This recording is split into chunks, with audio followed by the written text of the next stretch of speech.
چترال میں پاکستان تحریک انصاف کے سینکڑوں کارکنوں نے اطالق چوک میں احتجاج جلسہ کیا اور پی ڈی ایم کے خلاف نعرے بازی بھی کی۔ جلسے میں کارکنوں پر زور دیا گیا کہ وہ کپتان کی کال پر لانگ مارچ میں ضرور حصہ لیں تاکہ امپورٹڈ حکومت کا خاتمہ کیا جا سکے اور عمران خان کو بھاری اکثریت سے وزیر اعظم منتخب کیا جا سکے۔ مزید تفصیلات جانتے ہیں بیورو چیف گل حماد فاروقی کی اس رپورٹ میں۔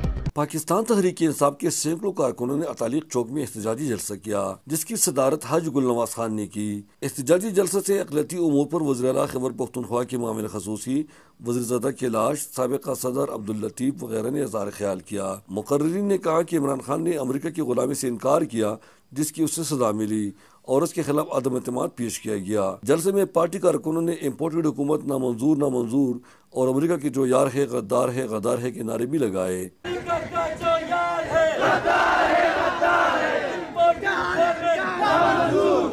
مقررین نے کہا کہ عمران خان ملک کا قسمت بدلنے والا تھا مگر اسے موقع نہیں دیا گیا۔ انہوں نے کہا کہ یہ پی ٹی آئی کی دور حکومت میں چترال کے دونوں اضلاع میں ریکارڈ ترقیاتی کام ہوئے اور اگر عمران خان دوبارہ وزیر اعظم منتخب ہوئے تو ملک کو ترقی کی راہ پر گامزن کر کے حقیقی آزادی حاصل کریں گے۔ انہوں نے کہا کہ چترال میں شندور، گرب چشمہ روڈ اور وادی کیلاش کی سڑکیں پی ٹی آئی کی حکومت میں منظور ہوئے اور اس کے علاوہ بھی متعدد ترقیاتی منصوبوں پر کام جاری ہے۔ مقررین نے کارکنوں پر زور دیا کہ وہ کپتان کی کال پر لانگ مارچ میں ضرور حصہ لے تاکہ امپورٹڈ حکومت کا خاتمہ ہو سکے۔ یہ جلسہ دوئیہ کلمات کے ساتھ اختتام پذیر ہوا جس میں کثیر تعداد میں کارکنوں نے شرکت کی۔